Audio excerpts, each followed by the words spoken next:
దేవుని స్తోత్రం. Praise the lord. బాగున్నారా? బాగున్నారు. దినదినము మనం ఈ రీతిగా వాక్యంలోను ప్రార్థనలోను చూస్తున్నాం కనుక దేవుని యొక్క కృప కష్టమైన ఇబ్బంది అయినా ఏదో ఒక వాక్యంతో ఒక్క ఆత్మనైనా సంపాదించాలని ఆశతో ఈ కార్యక్రమం జరిగిస్తున్నాం. ఒక్క ఆత్మనైనా సంపాదించాలని ఆశతో ఈ కార్యక్రమం చేస్తున్నాం. దయచేసి ఈ వాక్యం విని విడిచిపెట్టుకోకుండా కొంతమందికి తెలియచేయమని మేము బ్రతులాడుకుంటున్నాను. అయితే ఈరోజు వాక్యంలోకి వెళ్తున్నాం. కీర్తన 119 కీర్తన 9వ వచనం. కీర్తన 119 కీర్తన 9వ వచనం. యవనస్తులు దేని చేత తన నడతను పరచుకొందురో నీ వాక్యమును బట్టే దాన్ని జాగ్రత్తగా చూచుకునుట చేతే కదా. ఎంత గొప్ప మాట అండి.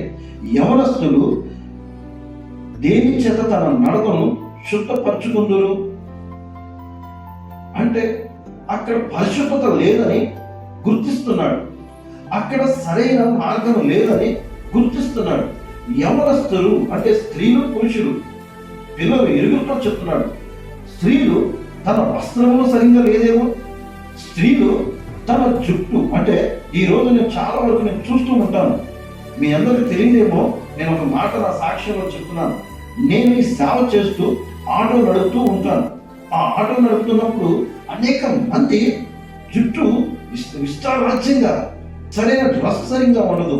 రకరకాలుగా యవన కాలంలో ఉన్న పిల్లలు వాళ్ళు ఇష్టారాజ్యంగా ఉంటూ ఉంటారు. దేవుడు అది చెప్పలేదు. యవన కాలంలో ఏమంటున్నాడంటే చాలా జాగ్రత్తగా ఉండమంటున్నాడు. చాలా జాగ్రత్తగా ఉంటున్నాడు. మొదటిగా స్త్రీ చెప్తున్నాను. యవన కాలంలో చాలా జాగ్రత్తగా ఉండాలి. లేకపోతే రకరకాల శోధనలు తల్లిదండ్రులు బాధపడుతూ ఉంటారు. ఏదో చిన్న సమస్య, ఏదో చిన్న బాధలో చనిపోతూ ఉన్నారు. అది కాదు, చనిపోతే ఏమీ రాదు. నీ తల్లిదండ్రులు కన్నీరు తప్ప ఇంకా ఏమీ ఉండదు. రీసెంట్గా మేము చూసిన మాట దయచేసి చెప్పొద్దో నాకు తెలియదు, కానీ ఒక పాప కాలేజీలో దూకి చనిపోయింది. ఎందుకు అంటే యవన కాలంలో తన నడకను శుద్ధపరచుకోవాలి. అంటే తన తల్లిదండ్రులు చెప్పిన మాటకు లోబడాలి, తల్లిదండ్రులను గౌరవించాలి, తల్లిదండ్రులను ప్రేమించాలి. కనుక ఇవన్నీ కావాలంటే మొదటిగా దేవుని ప్రేమించడం నేర్చుకోవాలి, దేవుని మాటకు లోబడాలి.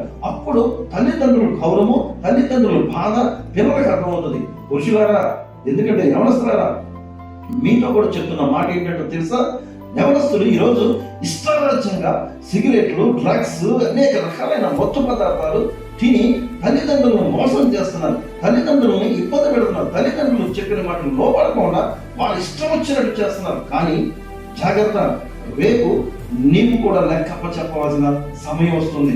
ఎందుకంటే తండ్రులు నిన్ను ఏ రీతిగా పెంచుతున్నారో, ఏ రీతిగా నిన్ను నడిపిస్తున్నారో మీరు గ్రహిస్తున్నారా?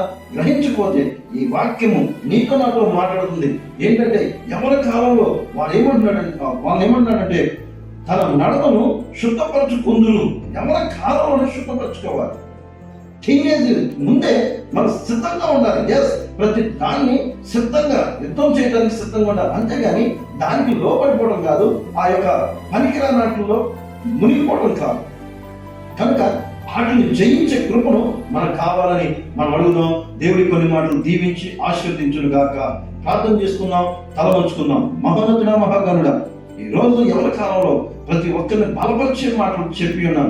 ప్రతి యవనస్తుని తల్లిదండ్రులుగా మేము చెప్పే కృపను మాకు పిల్లలు వినుటకు వారికి జ్ఞానం దయచేయమని ఈ చిన్న ప్రార్థన ప్రభువైన యేసయ్య అతి పరిశుద్ధంగా అడిగి వేడుకొని పొంది ఉన్నాం పరమ తండ్రి.